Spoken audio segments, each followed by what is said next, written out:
ker si zaslužite najboljše. Radio Sora. Radio Sora poslušate, radio, ki skozi poseben projekt nagovarja tematike, ki so premalokrat slišane in ki predstavljajo pri življenju na podeželju posebne izzive. V prvi oddaji se bomo posvetili eni od najbolj ranljivih skupin na podeželju, to je mladim mamicam ter usklajevanju dela, ki ga na kmetijah nikoli ne zmanjka, ter materinstvu. Projekt, ki ga izvajamo skupaj z razvojno agencijo Sora in ki smo ga naslovili Radio Sora, kjer se sliši glas podeželja, odpira javni prostor za razpravo o podeželju kot realnem življenjskem okolju, polnem priložnosti, a tudi resnih izzivov. V prvi oddaji gostimo 3 izjemne ženske, ki so svoje življenje posvetile delu na kmetiji in materinstvu. Z nami so Petra Potočnik, mamica 3 otrok z kmetije Pršupc na Hotavljah, ki je mestno življenje zamenjala za podeželje, zgradila bogato ponudbo, ki se je začela z domačimi rezanci in obenem postala ambasadorka drobnjakovih štrukljev. Ana Gantar z kmetije Jeran na Žirovskem vrhu, mamica 4 otrok in mojstrica kulinaričnih dobrot, predvsem domačega terjaka, ki mu pravijo tudi črno zlato. In Janja Bernik z kmetije Punčar na Sorškem polju, prav tako mamica 4 otrok, ki na družinski kmetiji skrbi za številne dejavnosti in je ponosna ambasadorka prosa ter žit. V prvem delu pogovora bomo slišali, kdaj in zakaj so se naše gostje odločile ostati doma, kako so dozorevale njihove odločitve ter s kakšnimi izzivi so se soočale ob prihodu prvega otroka in usklajevanju vseh obveznosti. Kdaj ste se odločile in zakaj, da ostanete doma, da posvetite življenje prav temu delu doma? Mogoče najprej Petra, najbolj izkušena med nami. Hvala za vprašanje. Ja, jaz ne morem reči, da sem se zavestno odločila, da bom ostala doma, ampak mi v bistvu življenje tako pelo, da je bilo takrat dobra odločitev, da jaz ostanem doma in se pač prepustim temu toku na kmetiji v vlogi mamice, kmečke ženske. Tako da go with the flow je bilo takrat. Ja. Ana, kdaj je dozorela odločitev? Je bila to v bistvu že otroška želja?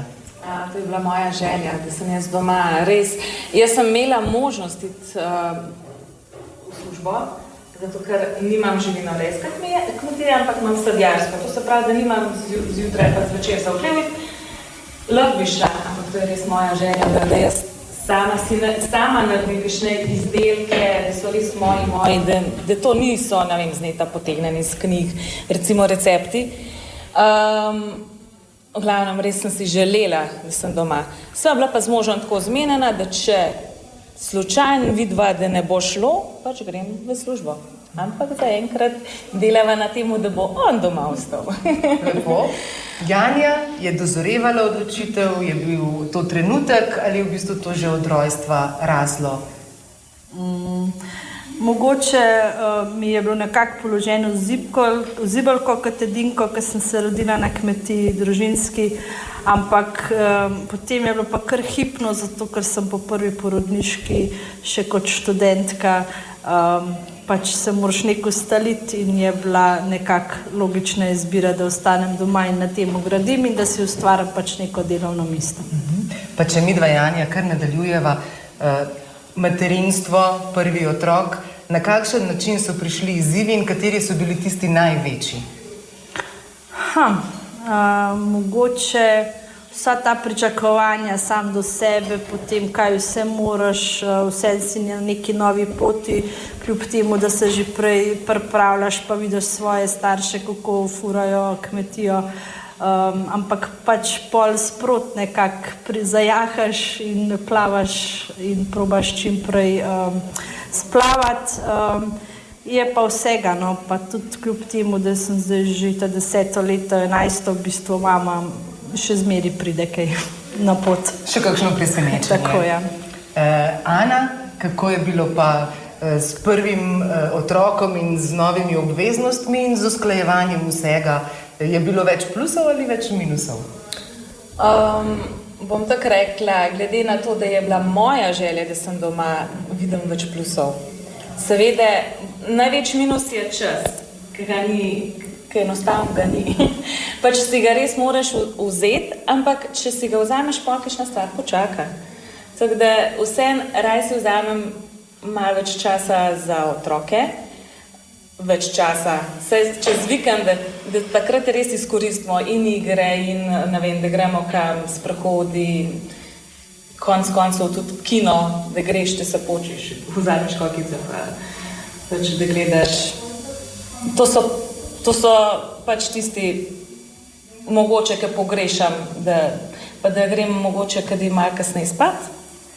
Recimo, če bi hodila v službo, bi bilo pač moram takrat iti spat, zato ker moram takrat vstati. Zdaj je pa tako, grem spat, ko lahko grem, ampak vstati pa moram še zmeri takrat, a ne? In to je mogoče, drugače pa ne vem, jaz pač gledam, da je vse pozitiven. Ja, zato ker če ne gledaš, da je pozitiven, pa težko greš, pa pač ne moreš delati.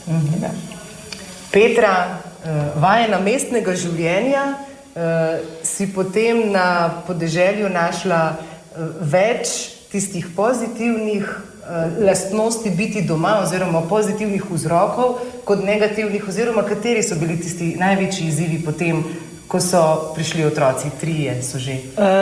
Ja, jaz sem ostala doma pod drugim sinu. Pač, tako kot sem rekla, življenje te je utopelo, a ne, doma je pokazali, da so tudi ostareli ljudje. Takrat je bila ta odločitev, da mož obdrži službo.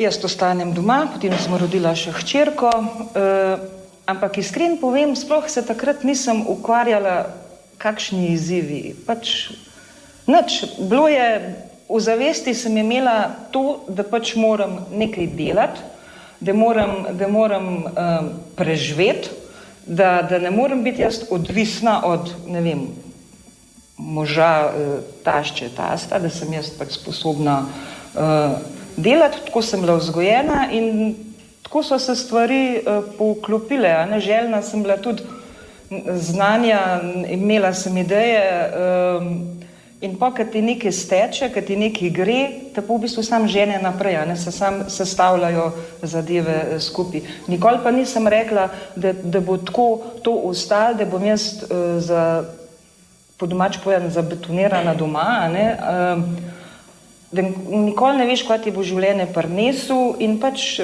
se prilagajaš, a ne.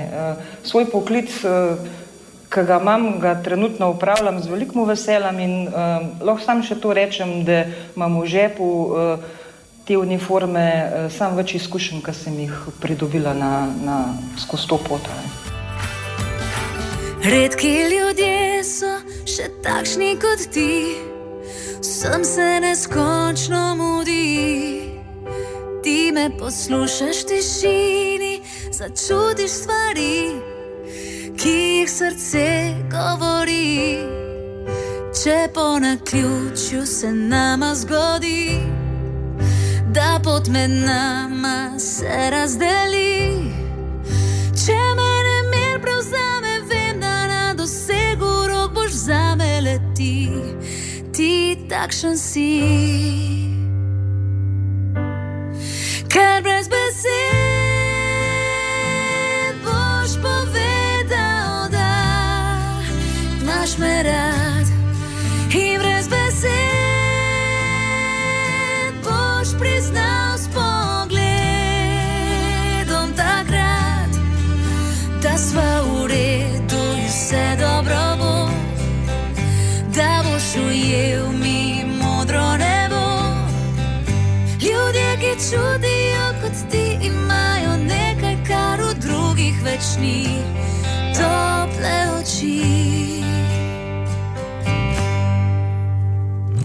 Kdo še v teh časih besedo drži, upanje v drugem budi, a jaz naslonim se na te, zaupam stvari, ki jih razumeš le ti. Če po naključju se nama zgodi, da pot med nama se razdeli,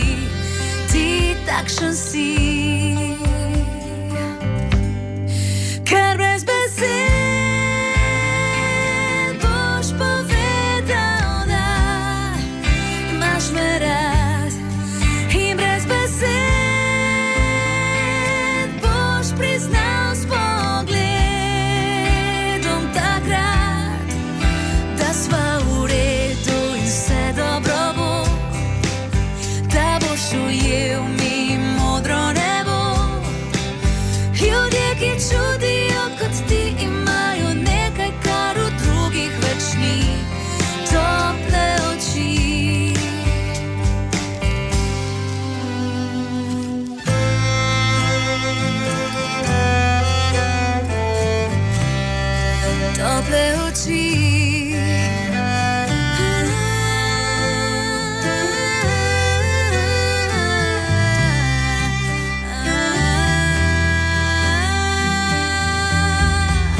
Da sva v redu in vse dobro bo, da boš ujel mi modro nebo.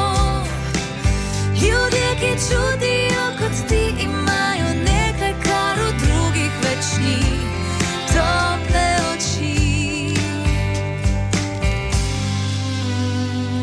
Človek človeku bližina se zdi, če mu ob strani stoji. In ne glede, kaj med nama se kdaj zgodi, vem, da ob meni boš ti. O izzivih materinstva na podeželju govorimo danes in v prvem delu oddaje smo spoznali začetke poti naših sogovornic Petre Potočnik, Ane Gantar in Janje Bernik. V nadaljevanju pa se bomo dotaknili njihovega vsakdana in tistih trenutkov, ki so namenjeni le njim. Spregovorile bodo o tem, kaj v hitrem tempu življenja najbolj pogrešajo, pa naj bo to čas za tek v hribe, trenutek miru ali zgolj kakšna ura spanca več. Za konec pa nam bodo zaupale še dragocene nasvete za mlada dekleta, ki se morda prav zdaj odločajo, ali bi svojo prihodnost gradile na podeželski kmetiji. Petra, ti si po srcu tudi tekačica. Pogrešaš, oziroma kaj najbolj pogrešaš poleg časa? Kaj pogrešam? Jaz ne morem reči, da mi je karkoli manjkalo, ko sem bila doma ali pa ko sem doma, da si ne bi znala vzeti časa za kakšen trenutek. Pač je bilo treba prilagoditi trenutnim zadevam. Vedel si, da te doma čaka obveznost, takrat si mogel biti doma, ampak si lahko prilagodil, pač si se moral organizirati. A ne? Če sem le imela čas, sem šibala na Blegoš, na bližnjih hrib, tudi skozi ta tek, mislim, ljubezen do teka oziroma do tega športa sem prišla do kakšnega posla, se je to tudi povezalo. Pogrešam, se zdaj, ko že malo starej, že malo težje, ampak takrat, ko pa greš, je pa to lepo, je pa tisti trenutek, ko se napolniš in takrat uživaš, takrat to izkoristiš. To še bolj, kot bi sicer. Ja, tako, ja. Pač si to takrat, ko imaš to možnost, rečeš, no to je pa zdaj to, zdaj pa uživja, takrat. Tam teh trenutkov je, skozi manj, oziroma, ne vem, bo prinesel, da je bo skozi več. Ja. Janja, kaj pogrešaš, če kaj pogrešaš? V tem tempu, mogoče še eno Janjo, ali pa podaljšan dan, no to niti nekaj, pol ne vem. Mogoče trenutno kakšno uro več spanca ali pa malo več brezskrbnosti, čeprav pol kar pride ta zaupanje, ker vidiš, da marsikaj izpeleš tudi, če malo zamižiš na en uč, pač kakšna stvar časih počaka. Pač ne vem, nekako si tolaž ta misel, da bo za vse prišel čas, da pač je to neko obdobje, kaj zdaj le, ne vem, zaradi dojenčka mogoče kakšne stvari ni na sporedu, ampak sej bo prej ali slej prišla in si večkrat rečem pač, da jo uživajo v tem momentu, otroci rastajo, nikoli več ne bo tako, kot je trenutno. Kljub mogoče kakšnim slabim stvarem, ki s tem pridejo. Ana, kakšno uro več si rekla, še kaj drugega pogrešaš? Mogoče večkrat žensko družbo, ampak mislim, da jo najdeš, a ne? Ja, to se ni zaprt. Ne vem, čeprav bom rekla, zdaj sem ga dobila, ta čas, da sem videla, da ko otroke vozim po teh njihovih obveznostih, takrat, da nisem v avtu, pa te čakam, ampak imam čas, da lahko grem peš, da lahko naredim toliko pa toliko korakov zase, da glavo zbistrim, da si pač že naprej, kva imam še za podelati, ne vem, to pač ful je lažje delati vse skupaj. Ampak me je pripeljalo do tega, pač, ker sem pregorela, ker je bilo premalo spanca, pa vsega tega, sem rekla, bo pa par kil piškotov manj, pa bom pač s tem noter prinesla. In res, ker sem res ta svež zrak res dela čudeže. No. En kratek nasvet tistim dekletom, ki se odločajo ali pa mogoče kolebajo, najbolj izkušena bo začela seveda prva.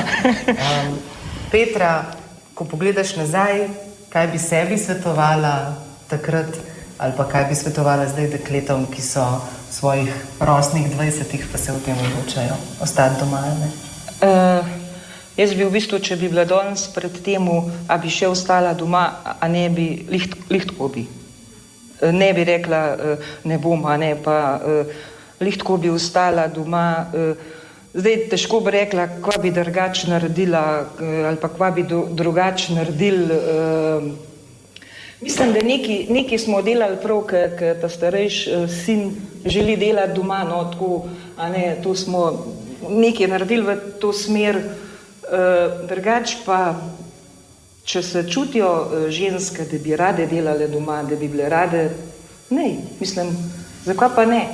Ne ima to zavest, lej, v redu, to sem probala, če mi ne uspe, bom pa nekaj drugega, ne biti nujno to, ne, pač fleksibilna, s to zavestjo, ne, da se tudi zmotiš lahko. Da se lahko tudi premisliš. Ja, da se tudi lahko premisliš. Zakaj? Pač sem probala. To je ena neka izkušnja, neka moja življenjska zadeva. Hotela sem po tej pot, nekaj sem naredila, oziroma da je pa pač prišla ovira, nisem jo bila sposobna premagati, pa bom nekaj drugega. Ne bo se svet podaril. Ana? Jaz bom rekla, sem korajžno. Ker na podeželju je res lepo, pa ogromen stvari se da delati. To nisem, ne vem, če imaš mek, pa se sam sir in to je to. Ne. Ali pa ne vem, imaš moko, pa lahko delaš sam kruh. Ma ne, to je toliko stvari, to je pač, masa je treba poglobiti. Ne vem, če jaz gledam, pač, kot sem že prej omenila, jaz imam svoje recepte, ampak jaz sem delala kar res dolg časa, da so bila oba z možom zadovoljna, ker so oba živilca, da ker so piškot probala, pa ker so rekla, aha, bi še, v redu, dava kljukco. Ne? In pač to treba sam probavati in ne upati. Kot je rekla Petra, nekaj lahko narediš, znaš narediti, če ne znaš se pet izobraževati, če te veseli. Če te ta stvar ne veseli, probi kaj drugega, res ogromno stvar. Veliko je možnosti. Janja?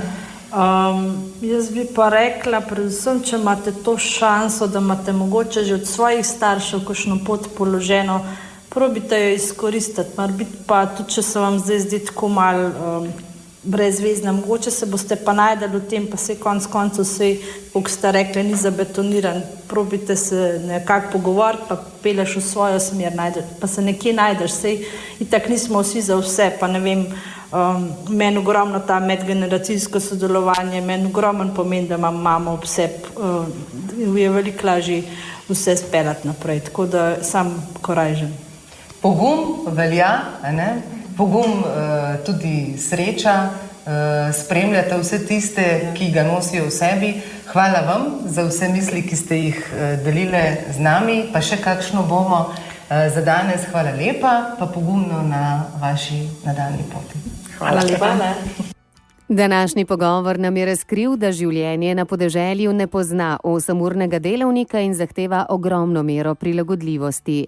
Naše gostje so nam pokazale, da so pogum, fleksibilnost in medgeneracijsko sodelovanje ključni elementi, ki omogočajo uspešno krmarjenje med kmetijo in družino. Kot so poudarile, nobena pot ni zabetonirana. Pomembno je poskusiti se izobraževati in slediti svojemu srcu. Hvala Petri, Anji in Jani, da so z nami delile svojo realnost, svoje stiske in svoje zmage. Naj bo njihov glas spodbuda vsem, ki iščete svojo pot na podeželju, da v izzivih vidite predvsem priložnost za rast.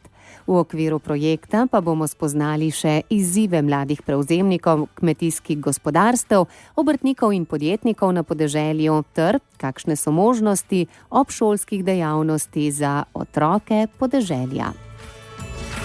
Rada ga imam. Radio Sora.